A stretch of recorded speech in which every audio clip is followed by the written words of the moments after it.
Statutory disqualification. Let's stop there. Statutory disqualification means you're disqualified by statute. The regulatory authorities need not explain to you why they're denying your registration. Any other denial of your registration, they'd have to explain to you. I kind of think of it like when I was growing up. Sometimes mom would tell me what I did and why it was wrong. Other times mom would say, you figure it out.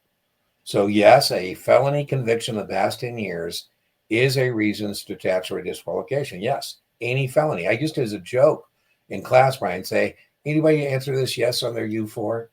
This guy raised his hand. He goes, but Dean, it was no big deal. I said, well, you're confused, my friend. The definition of a felony is that it was a big deal. And it's any felony. Now, the misdemeanor would be for securities or money-related misdemeanors. So it's not like a misdemeanor and you got drunk and you streak across the campus as a college kid. That's not what we're talking about. You come to work and you check this box, yes. I said, what's this about? You say, Dean, I was a teller at the bank. I kept coming up short in my till, and I was convicted for misdemeanor embezzlement. I said, what do you want to do at my broker-dealer? You said, Dean, I want to work in the cashiering department. I said, I don't think so, right? The last one would be, for the misdemeanor, it has to be money or securities related. The last one is, I call it, don't we know you from somewhere? Have you ever been denied, suspended, or revoked registration in the past?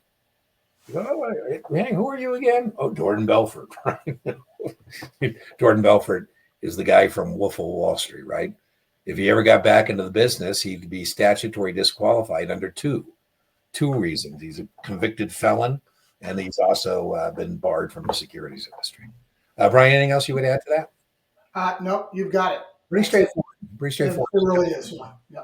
I had a guy who told me, Brian, he didn't read his U4 and he checked every box yes. His compliance officer called him and said, let me read some of the things you've said yes to.